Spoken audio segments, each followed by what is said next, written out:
Қайырлы күн баршаңызға, менің каналыма қош келіпсіздер. Бүгін сіздерге өте дәмді молочный пирогтың рецебін ұсынамын. Ол үшін бізге алдын ала осылай 4 дана жұмыртқаны салып, үстіне бөлме температурасындағы майымызды салып, жақсылап екеуін миксерлеп аламыз. Осылай майымыз ерігенше миксерлеп аламыз, немесе микроволновкада майды сәл ертіп алсаңыздар болады.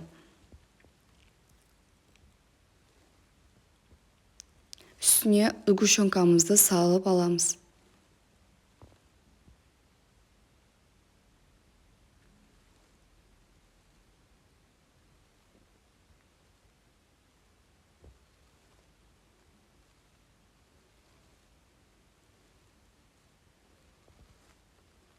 Осылай сгущенканы салып және миксерлейміз.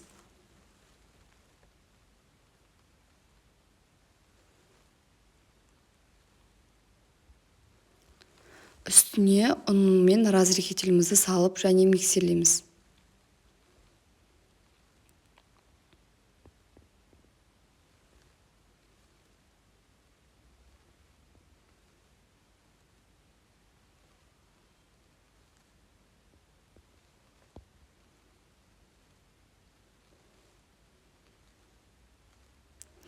Жақсылап араластырып аламыз. Арасында комок қалмау керек. Міне осымен тестамыз дайын. Осылай пергамент төсеп, формамызға салып, печкаға жібереміз. Печкаға 170 градуста 20-25 минутта пісіріп аламыз. Өте дәмді пирог шығады.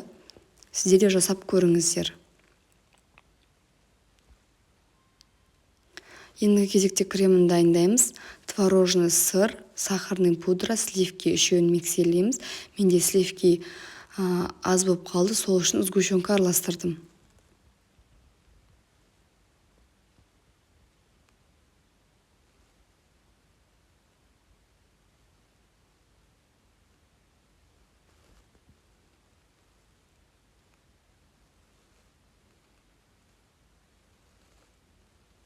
Осылай барлығын миксерлеп аламыз.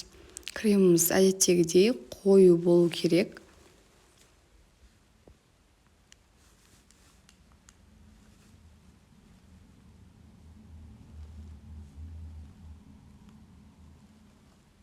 Осымен креміміз дайын. Ендігі кезекте бетіне шоколад ертеміз. Бір Қазақстан мен 80 грамм майымызды салып ертіп аламыз. Осымен пирогымызды жинаймыз, үстіне кремімізді жағып, бетіне шоколад құятын боламыз.